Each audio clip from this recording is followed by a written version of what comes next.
Shalom Bapak Ibu, saya persilahkan duduk kembali.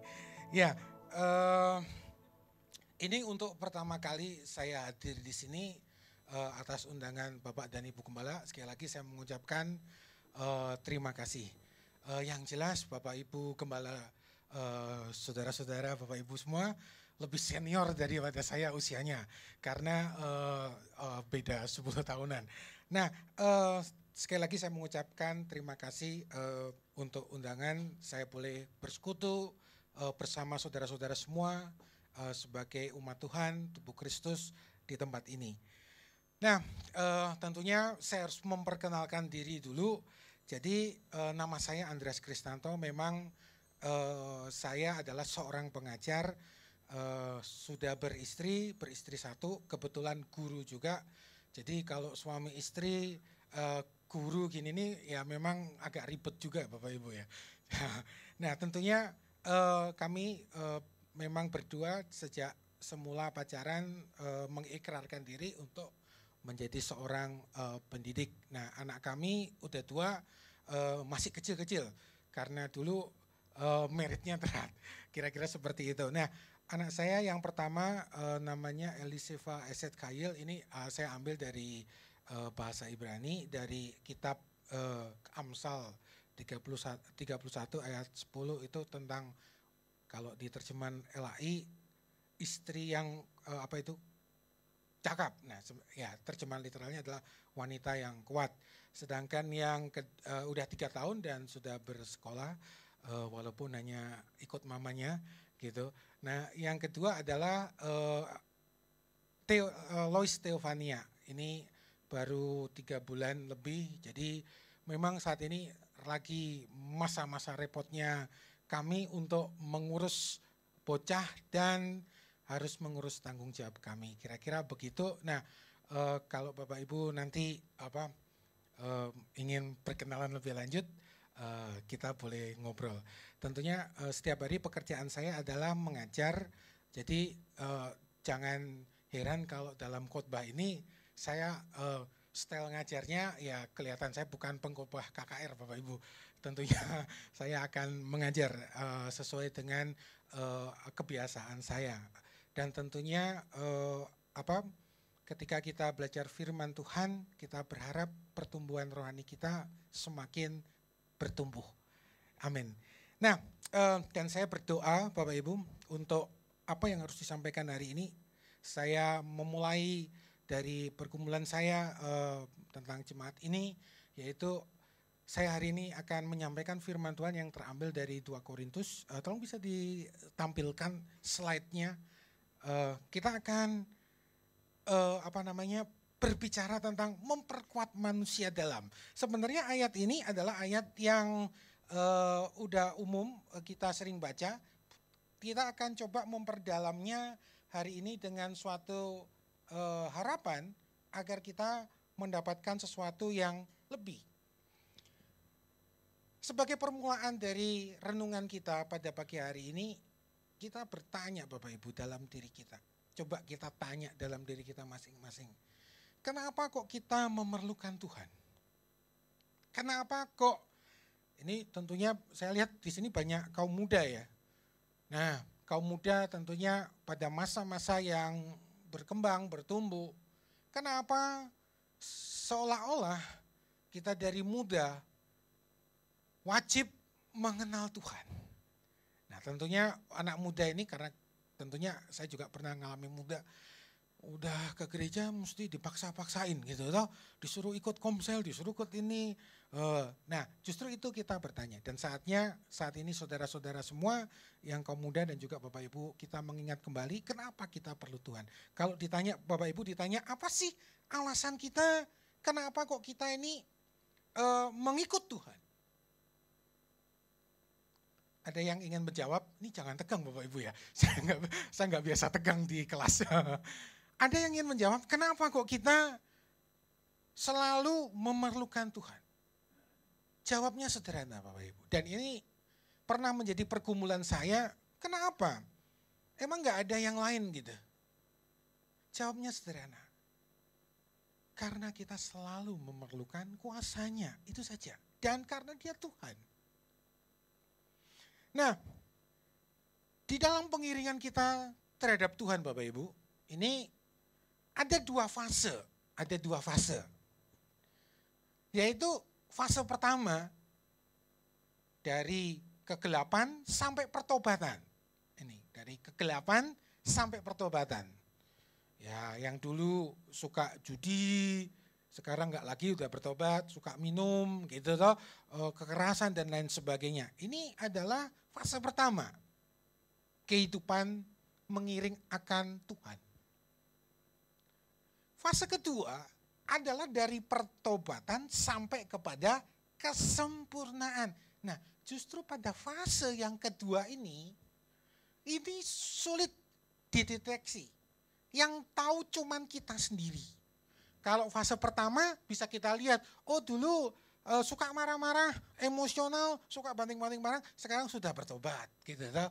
Dulu suka berkata-kata kotor, semua binatang keluar, sekarang tidak lagi, sudah menjadi ramah tamah dan mengatur cara berbicaranya dengan sebuah kesadaran. Nah, ini bisa dilihat. Sedangkan fase kedua, di mana orang dari pertobatannya sampai kepada kesempurnaan, ini yang agak susah dan dilihat oleh orang lain kecuali diri kita sendiri. Diri kita sendiri. Ya toh?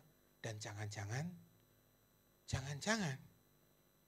kita tidak maju dan bahkan semakin hanya saja berjalan di tempat. Ini yang jadi masalah. Termasuk pemahaman kita terhadap firman dan juga kualitas pengiringan kita terhadap Tuhan. Nah, tentunya ini ranah privat, domain pribadi yang mana kita perlu uji setiap hari di dalam diri kita. Nah, kenapa hari ini saya bergumul untuk menyampaikan topik tentang, slide-nya ditampilkan aja boleh, memperkuat manusia dalam. Judulnya dulu, memperkuat manusia dalam. Bapak Ibu yang terkasih dalam Tuhan, kita tidak bisa pungkiri bahwa di dalam pengiringan kita terhadap Tuhan, kita ini berhenti atau tidak, maju atau tidak, waktu itu selalu memakan kita. Waktu itu selalu memakan kita. Nah, contohnya adalah dari hari ke hari berikutnya, minggu ketemu minggu. Dan kita semakin tua. Nah, sehingga kita nanti akan bertanya, sampai di manakah pengiringan kita akan Tuhan. Sebelum kita lanjutkan, kita akan bersama-sama membaca dulu ayat yang menjadi pokok pemberitaan kita pada pagi hari ini, dan kita hanya mempelajari satu ayat saja. Kita baca bersama-sama 2 Korintus 4 ayat 16, 1, 2, 3. Sebab itu kami tidak tawar hati, tetapi meskipun manusia lahiriah kami semakin merosot, namun manusia batiniah kami dibaharui dari sehari ke sehari. Bapak Ibu saudara-saudara yang terkasih dalam Tuhan, keberadaan manusia tiap hari itu pasti menjadi tua. Dan bahkan yang sudah tua pun akan mengalami yang namanya masa-masa di mana dia atau dirinya atau diri kita sudah tidak lagi maksimal. Kalau kita mau membaca ayat ini dalam keseluruhan konteksnya, kita akan melihat bahwa penulis surat dalam hal ini Paulus untuk jemaat-jemaat di Korintus, dia mengatakan, mengingatkan kembali bahwa bagaimanapun juga orang itu akan tetap menjadi tua. Loh Pak, saya masih muda, tunggu dulu. Kita muda tapi kita juga meninggalkan masa remaja kita. Ketika kita muda, beban kita semakin berat. Bahkan mengalami satu kebingungan hidup, kita mau kemana, mau menjadi apa. Ya toh anak-anak muda yang sekolah, udah selesai SMA, pasti akan bertanya, bergumul dan lain sebagainya. Sudah gitu, bukan cuma itu aja, banyak alasan untuk menjadi sebuah permasalahan dalam hidup kita. Disinilah kita bertanya, di manakah posisi kita ketika kita ada pada masa-masa itu. Yaitu ketika kita menghadapi masalah itu, ketika kita sudah tua, bahkan ketika kita sudah tua banget gitu. Nah, ini banyak orang yang ya tentunya kita juga tahu bahwa ini ayat terkenal, tetapi saya hari ini mengajak Bapak Ibu Saudara untuk mendalami satu ayat ini. Karena ayat ini akan memberikan pemahaman kita kepada kita untuk dibaharui dari hari ke sehari. Apa itu maksudnya? Sehingga di satu sisi kita tetap yakin dan kita tetap merasakan dibaharui, tetapi di satu sisi kita tetap bisa menerima kenyataan hidup bahwa kita menjadi tua. Menjadi tua. Karena gini Bapak Ibu, banyak orang yang sebenarnya kalau kita cek, ini tentunya tidak bisa pakai alat, tetapi diri kita pribadi, kita kadang-kadang dan bahkan seringkali tidak bisa menerima keberadaan diri kita sendiri.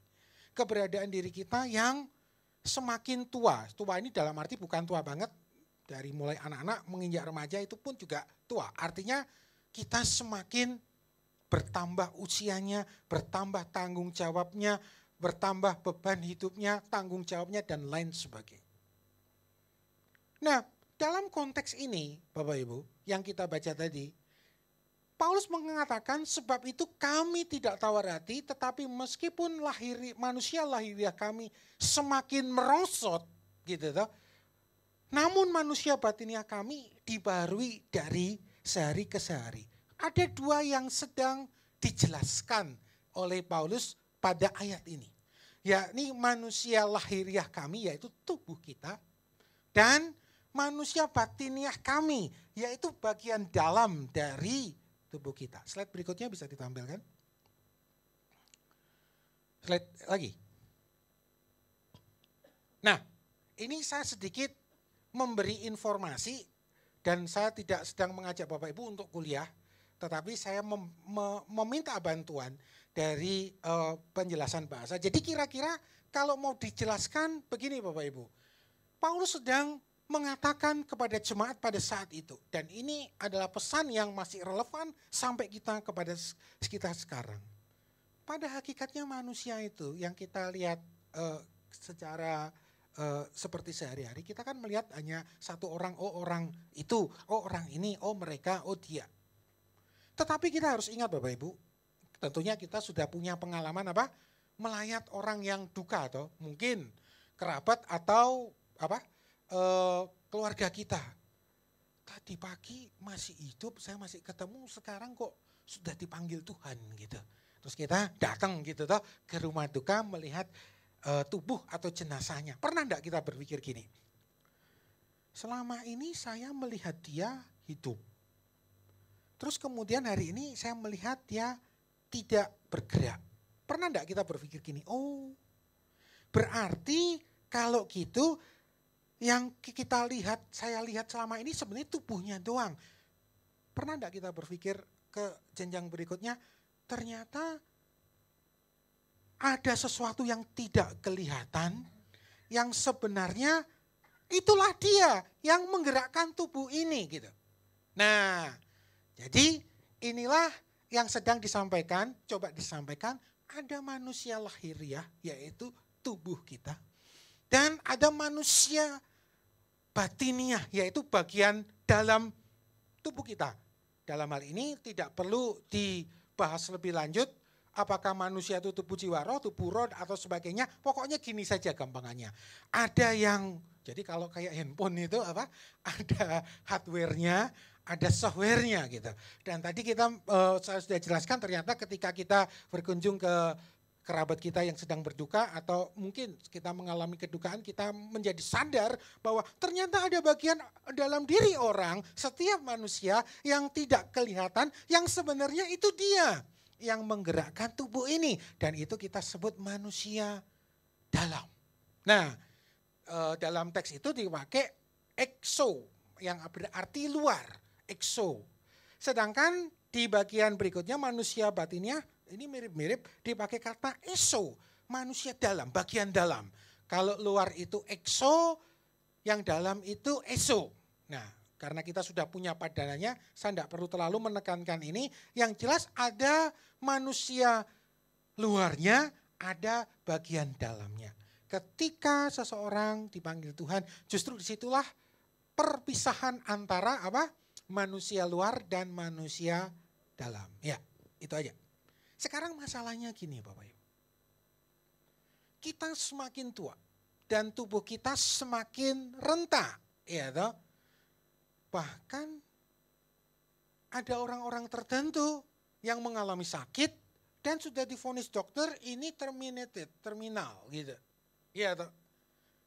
Dan Bapak Ibu, ini pengalaman saya dan papi saya kena cancer, meninggal di 2017 dan ini cerita-cerita beliau masih ini pengalaman hidupnya dan saya semakin mengerti apa yang diceritakan. Beliau mengatakan gini, kalau orang diproses Tuhan dengan masalah yang ada di luar tubuhnya, contohnya misal hutang gitu, walaupun hutang tuh bisa karena kesalahan sendiri, perseteruan dan lain-lain, orang masih bisa sombong saudara. Tapi kalau orang diproses Tuhan dengan tubuhnya, itu jarang sekali orang yang bisa bertahan dan bahkan tidak sedikit orang yang menghujat Tuhan. Nah disinilah kita belajar bahwa ternyata kita mengalami suatu realita Bapak Ibu. Kita ini akan nanti semakin tua gitu toh. Semakin tua semakin mengalami ketidakberdayaan. Kalau yang muda mungkin masih kuat tetapi kuat dalam hal tubuh ya, tetapi pasti juga akan merasakan wah, kenapa beban hidup ini semakin berat, kira-kira seperti itu. Disinilah kita diperhadapkan terhadap realita. Di salah satu sisi ini adalah tidak bisa dihindari, tapi di salah satu sisi kita tidak bisa meninggalkan Tuhan untuk setia kepadanya. Dan seringkali menimbulkan sebuah pertanyaan besar, ketika aku dalam sakit seperti ini, ketika aku dalam keadaan susah seperti ini, ketika aku sudah ada di bagian hidupku yang menjelang paruh baya dengan tanggung jawab yang besar, di manakah Tuhan? Disitulah kita mulai menyadari realita akan dua hal ini. Nah, di sini Paulus memberikan sebuah peneguhan kepada kita. Dia berkata, sekalipun manusia lahiriah kami semakin merosot. Nah, nanti kita akan lihat arti kata itu apa. Tetapi manusia batiniah kami dibarui dari hari ke hari. Nah, berikutnya, slide berikutnya. Ketika kita tadi membaca kata merosot, sebenarnya dipakai kata diapteretai, itu bahasanya orang sono. Kita punya padanannya dalam bahasa Jawa. Kebetulan saya orang Jawa Bapak Ibu. Jadi kalau boleh dibaca itu kalau dalam bahasa kita mereteli Bapak Ibu. Tahu mereteli? Ada nggak bahasa Indonesianya mereteli? Mungkin terurai ya, terurai. Tapi mereteli dalam pengertian copot semua. Bapak Ibu saudara-saudara yang terkasih dalam Tuhan, ini yang sedang disampaikan oleh Paulus. Kita tidak bisa mengelak dari kenyataan hidup selama kita memakai manusia lahiriah kita ini masih dilekatkan dalam tubuh dengan manusia batiniah kita ini lambat laun akan mereteli, akan terurai. Ya toh? Loh, jangankan Bapak Ibu, saya aja sekarang naik motor itu 30 menit udah nggak tahan Bapak Ibu. Dulu antar kota pun saya bisa. Nah, ini contoh. Nah, ini akan kita hadapi apalagi nanti ketika kita ini yaitu tadi mengalami suatu keadaan di mana dokter sudah memvonis kita begini begitu. Oh, ini enggak bisa disembuhkan, Pak. Istilah sekarang di maintenance aja gitu. Di maintain aja gitu. Disitulah kita akan bertanya, kenapa kok Tuhan tidak membuat mujizat? Sekarang saya tanya Bapak Ibu, ini kadang-kadang perlu kita pikirkan. Yesus pada masa dia ada di dunia ini, dia termakan oleh waktu enggak Bapak Ibu?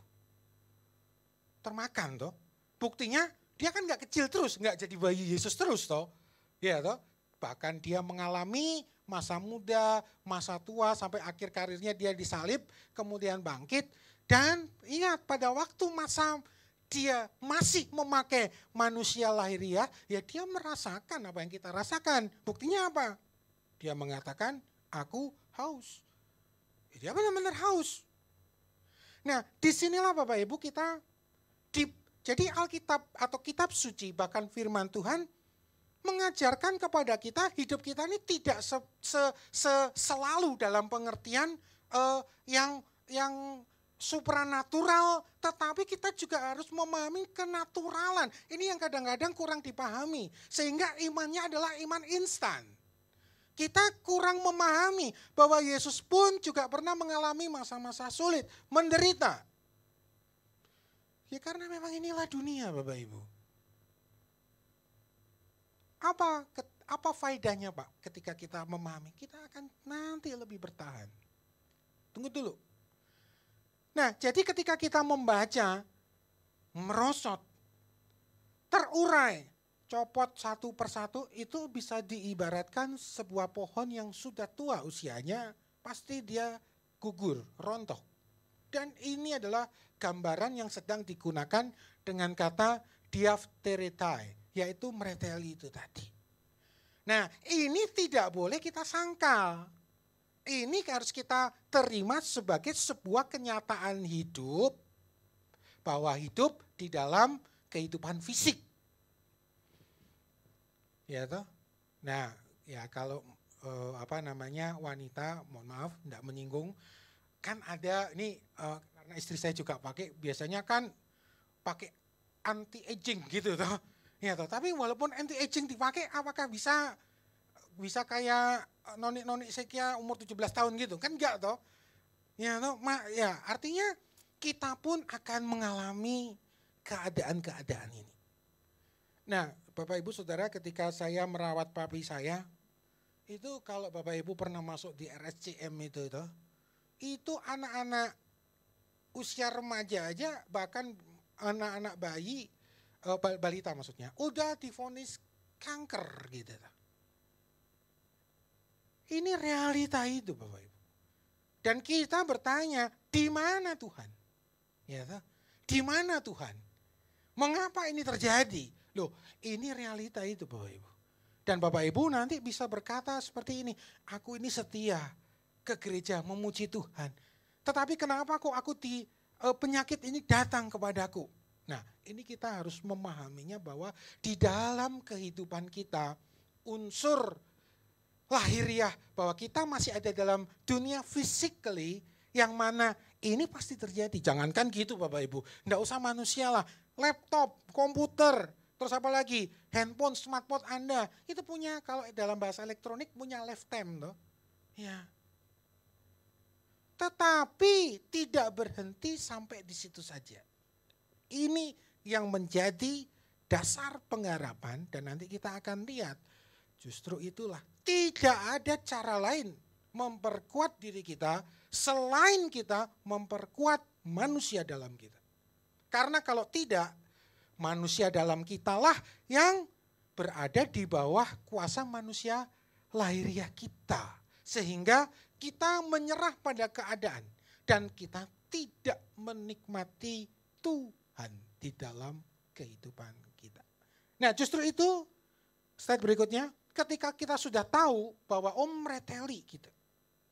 Nah, tadi ada sebagai kelanjutannya adalah disegarkan dari sehari ke sehari.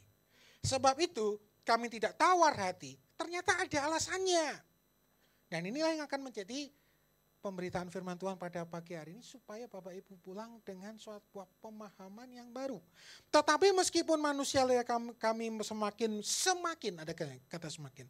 Namun manusia batinnya kami dibarui dari sehari ke sehari. Nah Pak, gambarannya dibarui dari sehari itu kayak apa sih? Nah di situ digunakan kata anakainotai. Kita punya bahasa yaitu disiram sebenarnya. Disiram. Nah, disegarkan dari sehari ke sehari itu, jadi Bapak Ibu di teksnya itu boleh Bapak Ibu baca sebagai disiram. Jadi dalam konteks ini jelas tadi Paulus memakai gambaran tumbuhan, ya, tumbuhan yang sudah menjadi tua, mereteli, dan juga disegarkan, yaitu disiram. Nah, disegarkan dari atas. Jadi ana kainotai, dari ana di atas, kainotai disegarkan, artinya disegarkan dari atas. Apa itu? Disiram. Ketika Bapak Ibu menyiram, tidak mungkin posisi air ada lebih di bawah, ya kecuali pakai pompa. Tapi kan tetap aja airnya mesti dikatasin toh. Tidak mungkin posisi air ada di lebih rendah daripada tumbuhan. Nah ini yang akan kita pelajari. Ternyata sebenarnya ayat ini gampang, tetapi kita belum sampai kepada pemahaman dasarnya karena memang ada bagian yang perlu dijelaskan. Nah hari ini kita memakai sedikit bantuan bahasa untuk menjelaskan apa sih maksudnya. Ternyata disegarkan dari sehari ke sehari ini menjadi penyebab kenapa kita tidak tawar hati. Meskipun manusia lahiriah kami semakin merosot. Nah kita hari ini akan belajar tentang soal menyiram, Bapak Ibu. Karena memang gambaran yang dipakai di sini adalah soal menyiram atau disiram. Nah, tadi sudah saya jelaskan, ternyata yang dimaksud diperbarui dari sehari ke sehari adalah disiram. Jadi ibaratnya kita ini tumbuhan yang disiram. Apa yang kita pelajari dari disiram? Ini gambaran yang digunakan oleh Paulus. Slide berikutnya.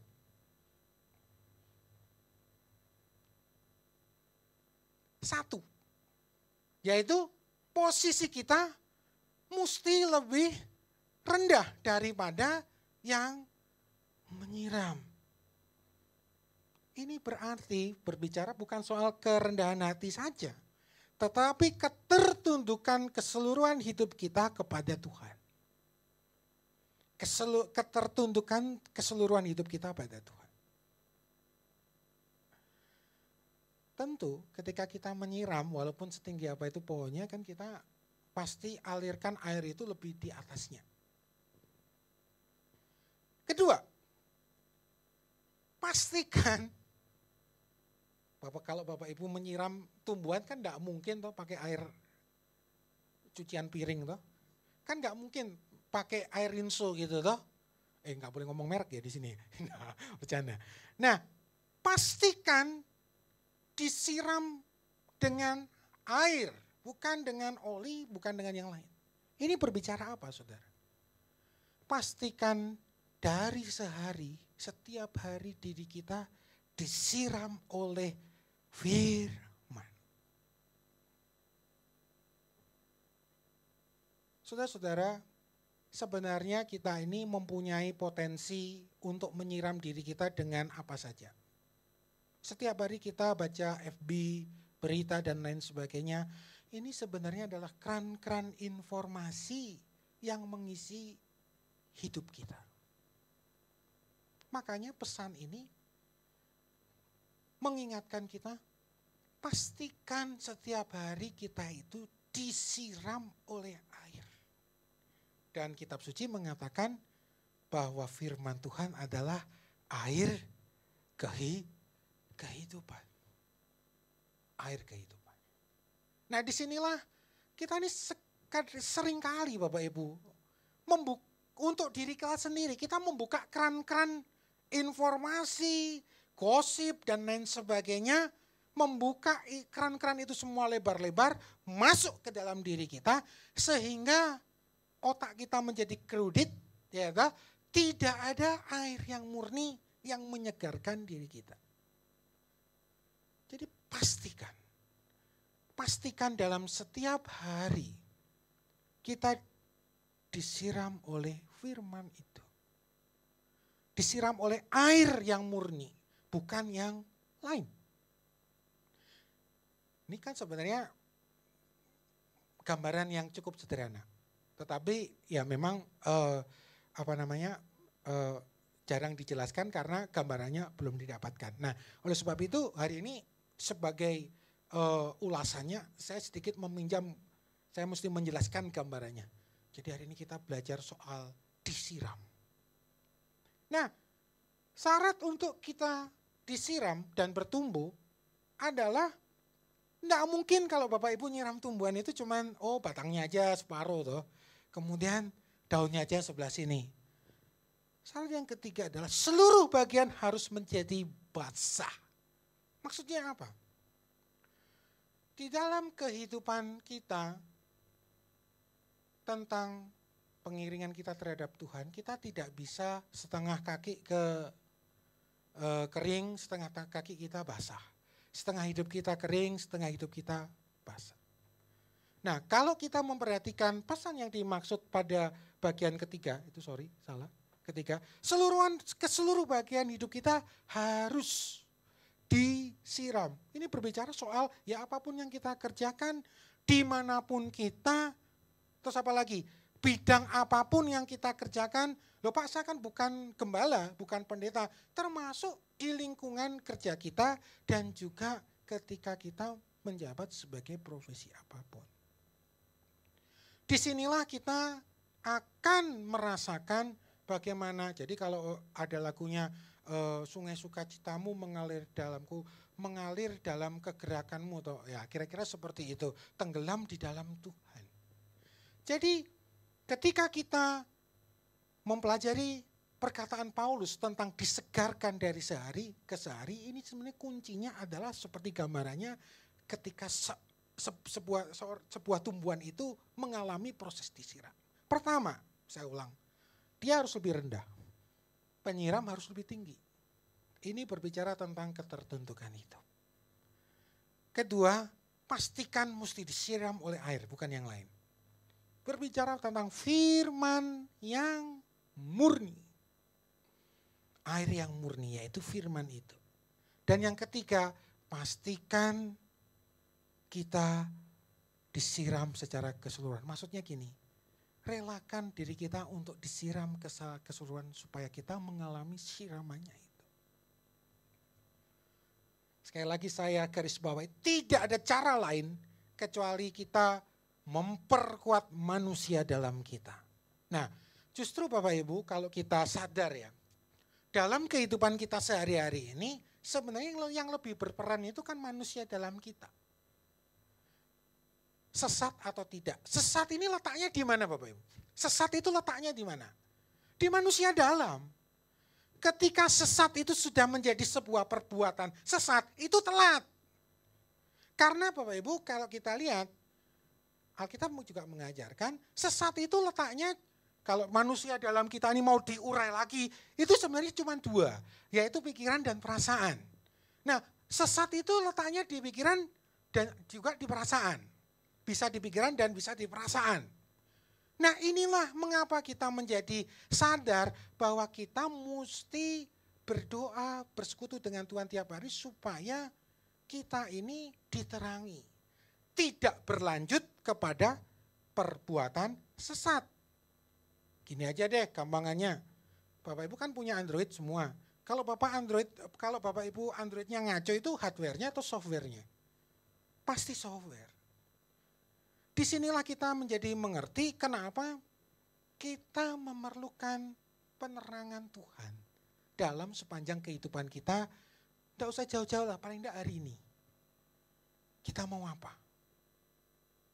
Dan sesat itu, tadi katakan perbuatan sesat itu yang melahirkan dosa itu. Dosa itu tidak harus selalu mempunyai unsur jahat Bapak Ibu, tidak. Suatu perbuatan yang tidak, jadi jangan selalu dikatakan bahwa berdosa itu mesti jahat dulu, tidak. Maksudnya gini, karena dari pengertiannya dosa itu kan meleset toh, tidak sampai pada tujuannya. Nah itu artinya sesat itu tadi. Padahal hari ini Tuhan ingin berbicara kepada kita, kita mengikuti rencana Tuhan A. Tiba-tiba karena kita tidak bersekutu dengan Tuhan, sesat terjadi dalam pikiran kita atau perasaan kita, kita memilih jalan B. Tentu ada konsekuensinya, yaitu kita tidak ikut dalam rencana Tuhan itu. Nah, tidak ada cara lain. Kalau Bapak Ibu mau memenangkan kehidupan, kalau kita mau memenangkan kehidupan, yaitu dengan cara memperkuat manusia dalam kita. berharap pada dunia yang keadaannya kayak gini, ya kita akan tergilas. Disinilah Bapak Ibu, saya kembali lagi kepada pokok persoalan yang saya ceritakan di awal itu. Ketika orang menghadapi suatu masalah, entah itu sakit, entah itu di luar tubuhnya, orang akan biasanya bertanya, di mana Tuhan? Mana mujizatnya? Kira-kira seperti itu toh. Padahal aku ini sudah beriman gitu toh. Jadi iman ini selalu disamakan dengan kekuatan untuk merubah keadaan gitu toh.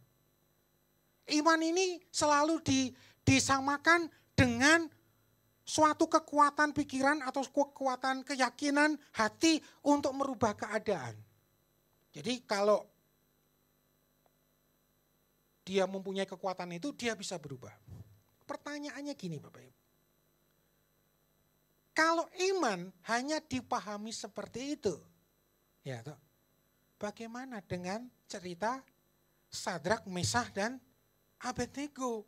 Ya toh, apa tahu tuh cerita yang kurs sekolah minggu pasti tahu lah kita cerita ini. Ketika 3 orang itu ditaruh di dalam tungku perapian, apakah ketika itu tungku perapian semakin dingin? Tidak, bahkan 7 kali semakin panas. Ya, apakah kita mengatakan dia tidak beriman? Nah, biasanya kalau saya mengajar Bapak Ibu di gereja, saya sedikit nakal Bapak Ibu. Saya biasanya kan Bapak Ibu dengar gini toh, sesuai dengan imanmu engkau akan mendapatkan kesembuhan. Ada amin. Amin gitu toh semua toh. Sesuai dengan imanmu engkau akan mendapatkan promosi. Amin. Amin gitu. Nah, kalau doa gitu, terus ketika firman seperti ini saya balik Bapak Ibu biasanya. Bagaimana ketika saudara dalam keadaan sakit? Dokter mengatakan saudara tidak dapat sembuh, gitu. Ya, toh? Bahkan sudah dinyatakan terminated. Apakah itu berarti saudara tidak beriman? Atau, ya toh? Atau jangan-jangan kita memahami iman selama ini adalah dengan pemahaman yang keliru. Nah, biasanya kalau orang ngomong soal iman itu, karena ini ada kaitannya dengan manusia dalam tadi, memperkuat manusia dalam, yang dikutip adalah dari kitab apa? Iman adalah, itu di kitab apa? Ibrani. Yuk kita baca. Ini bisa dinampilin ayat enggak? Bisa. Tolong dibaca, Ibrani 11. Ditampilkan. Biasanya ini yang dikutip. Udah gitu ngutipnya sepotong lagi. Nah, kita akan melihat secara keseluruhan. Ini yang jadi masalah. Ibrani 11, bisa ditampilkan? Nah, Ibrani 11. Iman adalah dari dasar dari segala sesuatu yang kita harapkan dan bukti dari segala sesuatu yang tidak kita lihat gitu toh. Terus akhirnya makanya dibuat kesimpulan sesuai dengan imanmu begini begitu begitu. Padahal kita tidak membaca secara keseluruhan. Coba ditampilkan Ibrani 11 ayat 13. Ini tidak pernah dibaca. Dalam iman mereka semua ini telah mati sebagai orang. Jadi gini, dalam iman mereka semua ini, tuh seharusnya ada komanya. Dalam iman mereka semua ini, mereka semua yang mana? Yang di atasnya. Telah mati sebagai orang-orang yang tidak memperoleh apa yang dijanjikan itu. Tetapi yang hanya dari jauh melihatnya dan melambai-lambai kepadanya, yang mengakui bahwa mereka ini adalah orang asing dan pendatang di bumi. Ini diulang lagi di 39, ayat 39. Tolong ditampilkan. Dan mereka semua kalau Bapak Ibu membaca keseluruhan yaitu tokoh-tokoh yang sudah disebut di atasnya itu. Tidak memperoleh. Betul enggak? Betul toh? Sama Alkitab kita? Saya rasa sih sama ya. Tidak memperoleh apa yang dijanjikan itu sekalipun iman mereka telah memberikan kepada mereka suatu kesaksian yang baik. Ini tidak pernah dibaca Bapak Ibu. Biasanya orang kalau menjelaskan Ibrani 11 cuma dicomot gitu aja di bagian 1. Padahal kalau kita baca keseluruhan dari ayat 1 sampai 40 itu ceritanya gini. Mereka-mereka semua yaitu tokoh-tokoh dalam Ibrani 11 yang sudah disebutkan itu dalam masa hidupnya menerima janji dari Tuhan. Tetapi sampai pada akhir hidupnya janji itu tidak kunjung terjadi. Makanya dikatakan apa tadi?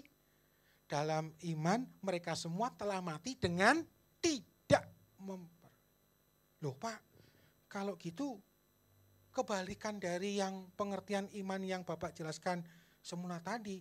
Iya. Nah sekarang kita taruhannya mau ikut mana? Kita mau ikut pemahaman itu atau teksnya. Padahal teksnya 2 kali loh diulang. Mereka tidak memperoleh. Nah, lalu bagaimana? Justru ini poinnya.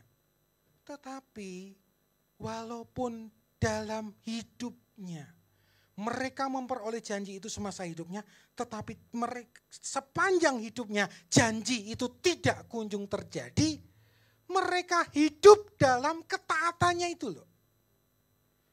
Kalau Bapak Ibu mempelajari perjanjian lama dengan lebih teliti lagi, iman itu adalah sumpah. Jadi tidak peduli keadaannya baik atau buruk, janjinya terjadi atau tidak, tetapi udah karena sumpah, disitulah, nah iman itu sumpah sebenarnya.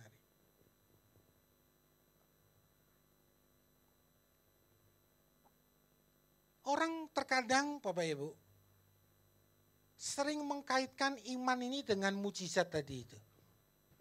Jadi kalau mujizatnya terjadi seolah-olah imannya kuat. Kalau mujizatnya enggak terjadi, enggak punya iman. Sekarang saya balik. Misal, Bapak Ibu, saya enggak berdoa ini, berandai. Dalam keadaan terbaring di rumah sakit, tiba-tiba saya datang kepada Bapak Ibu, ini karena terus Bapak Ibu sakit gitu. Terus saya katakan, Bapak Ibu ini imannya enggak kuat, gitu kira-kira marah enggak? Marah lah. Ya, orang kadang-kadang kurang memperhatikan bahwa Tuhan melakukan mujizatnya dengan 2 cara. Apa itu? Nah, orang kadang-kadang cuma satu ini. Nah, makanya hari ini kita akan membahas secara lengkap. Tuhan itu melakukan mujizatnya dengan 2. 1, memang betul keadaannya diubah. Contohnya apa? Bangsa Israel, ya toh, mesti lari dari Mesir ke tanah Kanaan, depannya laut. Keadaannya diubah, yaitu Tuhan membuka jalan. Tetapi ada cara yang kedua. Keadaannya tidak dirubah, bahkan semakin buruk. Tetapi kepada orang itu diberikan kekuatan untuk melewati. Cuman yang gini-gini gak laku Bapak Ibu, yang 2 ini. Maunya yang keadaannya mesti berubah. Contohnya siapa? Yaitu tadi, Sadrak, Mesak, dan Abednego. Apakah tungku perapian keadaan itu semakin baik? Tidak. Bahkan semakin panas. Kalau mau dibuat rumus, kalau enggak keadaan yang diubah, manusianya yang diubah. Nah, kadang-kadang kita selalu mengharapkan dalam pemikiran kita, mujizat itu pasti hanya keadaannya tok yang berubah. Nah kalau gitu kita memahami peristiwa Sadrak, Mesak, dan Abednego apa? Bukan mujizat dong berarti. Ya toh? Kalau gitu cerita-cerita pelayanan para rasul yang menghadapi keadaan-keadaan buruk bukan mujizat dong. Kalau memang kita hanya merumuskan mujizat itu mesti keadaannya yang berubah. Berarti kita punya kesimpulan. Ketika orang sakit, dalam sakitnya yang tidak bisa disembuhkan sampai akhir hidupnya, dia beriman pada Yesus, itu iman. Itu mujizat.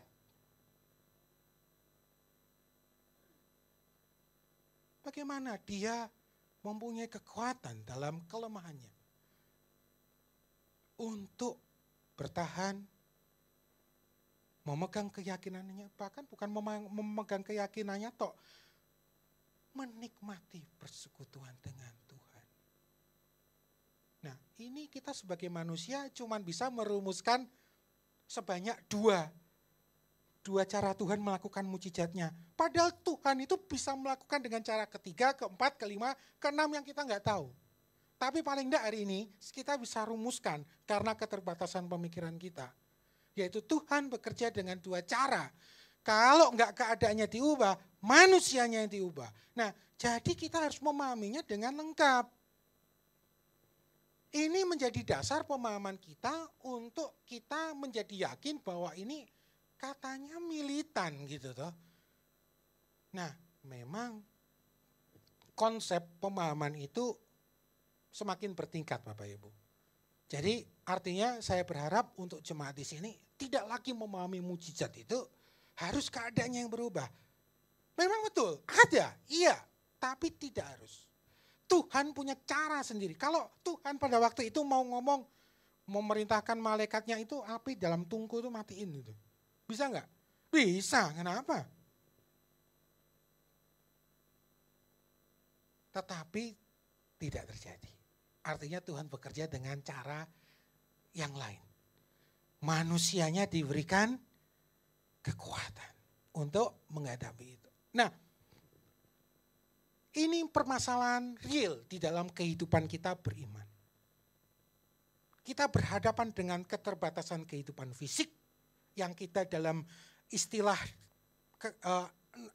biasa kita sebut penderitaan hidup fisik.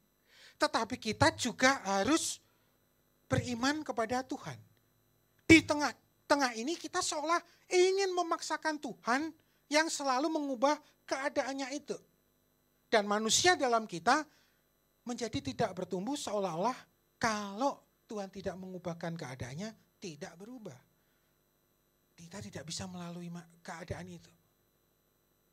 Pemberitaan firman Tuhan pada pagi hari ini mengingatkan kepada kita, tidak ada cara lain. Kecuali kita memperkuat manusia dalam kita. Dengan apa? Firman. Akhir yang murni itu. Tentunya bukan cuma sekedar praise and worship, tetapi belajar. Belajar, makanya gereja mesti ada pengajaran. Pengajaran yang mencerahkan orang untuk memahami bahwa ada kekuatan di dalam firman. Dan saudara kalau kita ngomong ya Alkitab ini kan cuma buku. Ya toh, tetapi ingat, ini merupakan kesaksian. Apakah saudara dipaksa untuk ikut Alkitab? Enggak. Kita enggak dipaksa untuk ikut Alkitab. Tetapi Alkitab itu sebagai kesaksian mereka di masa lampau yang mengalami Tuhan. Mereka menyaksikan itu, kita diundang. Jadi Alkitab ini sebagai firman Tuhan yang tertulis mengundang kita untuk apa? Mengalami kesaksian-kesaksian itu. Kalau dulu Yesus menyembuhkan, ya kita mesti mengalami kesembuhan itu. Kalau Yesus dulu setia, taat sampai pada akhirnya, dan tidak pernah mujizat terjadi pada Yesus pada waktu penyaliban toh. Karena memang dia harus mati seperti itu. Itu tantangan kekristenan, kerohanian Kristen. Setia enggak? Kalau cuman sekedar permasalahan dalam pengertian, dan tadi saya sudah mengatakan Yesus itu mengalami penderitaan yang sebenarnya dia nggak mesti tanggung, apalagi penderitaannya itu menyangkut soal dirinya, gitu. Dan ini menjadi kekuatan di dalam diri kita, menjadi memperbarui pikiran kita bahwa tidak ada cara lain kecuali kita memperbarui manusia dalam kita, memperkuat manusia dalam kita. Nah, jadi ketika kita berbicara soal mujizat iman manusia dalam, ini berarti kita ada satu tokoh sentral yang kita tetap harus ikuti dan hanya satu-satunya tokoh sentral, yaitu Kristus. Lihat masa awalnya, masa tengahnya, sampai pada akhir hidupnya. Ya, makanya cacian penjahat di samping itu betul juga. Dan itu cacian dunia terhadap kita masa kini. Ya kalau engkau memang tukang buat mujizat, buatlah mujizat untuk dirimu sendiri. Ya, toh. Ya gitu kalau misal Tuhan di sorga sana, Bapa membuat Yesus menjadi supranatural pada saat itu, bisa nggak? Bisa. Ya, toh. Disinilah kita belajar tentang menghadapi realita hidup dalam dunia fisik ini yang selalu diperhadapkan dengan keterbatasan, tetapi kita juga berhadapan dengan kenikmatan mengalami Tuhan di dalam penderitaan itu. Disinilah kita melihat bahwa Tuhan beserta dengan kita. Jadi katanya mau militan. Bagaimana orang ngomong militan ketika orang bertemu dengan masalah aja, kemudian orang itu menjadi down. Ya, pemikiran kita harus diperbarui. Konsep kita harus diperbarui. Terutama di dalam kita melihat Tuhan. Cara Tuhan bekerja dalam melakukan mujizat ada dua paling tidak kita rumuskan. Kalau keadaannya enggak diubah, manusianya yang diubah. Dan ini memperkuat manusia dalam kita sehingga kita tetap merasakan disegarkan dari sehari ke sehari. Disiram. Sebagai penutup saya akan ulang kesimpulannya. Saya akan mengajak Bapak Ibu untuk menyebutkannya. Jadi apa syaratnya? Ada 3. 1, mesti disiram dari atas. Penyiram harus lebih tinggi dan kita yang disiram harus di bawah. Artinya ini berbicara tentang ketertundukan diri kepada sang penyiram, yaitu Tuhan sendiri. Yang kedua, pastikan kita disiram oleh air, bukan yang lain. Jadi implikasinya apa? Stop membuka keran-keran informasi yang tidak membangun diri kita. Prioritaskan dan yang ketiga, pastikan basah. Kita tenggelam di dalam rencananya. Kita basah di dalam rencana Tuhan. Ini berbicara sebenarnya tidak jauh dari satu tadi, yaitu ketertentukan diri tadi. Nah, memperkuat manusia dalam memahami dan fokus pada esensi tujuan hidup, tetap dalam merasakan persyukuran, ini sebenarnya implikasi selalu belajar tentang cara pola Tuhan bekerja. Ini implikasinya. Kesimpulannya yang tadi tolong yang ada gambar pohonnya tolong ditampilkan.